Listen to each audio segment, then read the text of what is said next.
Oke, kemudian saya akan menanggapi ini sharing komentar dari Bu Tintin ya. Untuk lebih jelasnya memang tetap berkomunikasi pada pihak medis yang secara keilmuan, secara objektif lebih bisa dipahami.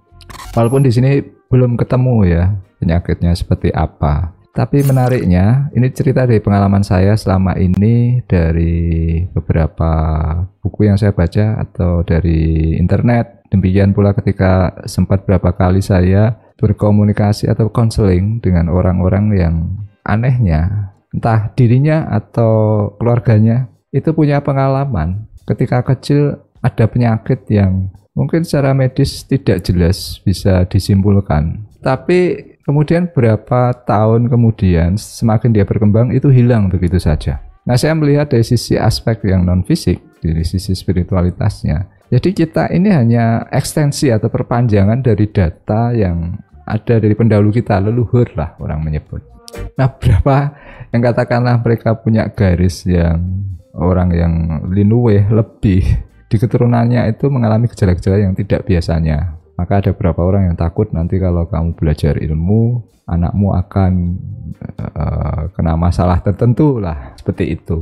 Nah, saya hanya bisa mengatakan di sisi non-fisik, semua adalah pemikiran dan rasa kita. Artinya ketika kita selalu meletakkan harapan positif, secara medan energi, gelombang kita pun, ini yang saya ceritakan di video gelombang pikiran, bahwa bahkan sebelum janin itu lahir pun, apa yang ada di lingkungannya itu terekam. Maka ketika kita tahu mekanisme ini, artinya walaupun dalam kondisi masalah seperti ini, tetap dalam upaya secara medis tetap berjalan, tapi secara batin dan pikiran dengan langkah apapun, artinya kita punya harapan positif.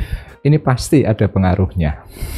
Jadi itu saja yang saya bisa berikan saran, Bu. Hanya beberapa teman yang mereka mengalami, keluarganya atau anaknya, hal seperti ini memang mengkhawatirkan. Tapi anehnya nanti ketika mereka tumbuh besar, biasanya yang orang-orang seperti ini punya kelebihan. Tapi juga saya katakan ada juga yang punya kekurangan juga. Kalau tidak salah, Tesla juga mengalami hal ini. Pernah sakit keras sampai hampir meninggal. Jadi pasti ada suatu rencana di belakang segala peristiwa, dan bagaimana kita mempersepsikan itu artinya kita membangun medan gelombang pikiran kita sendiri. Dan kalau saya percaya semua sebab akibat medan energi kita pasti punya efek yang positif pada apapun yang ada di lingkungan kita.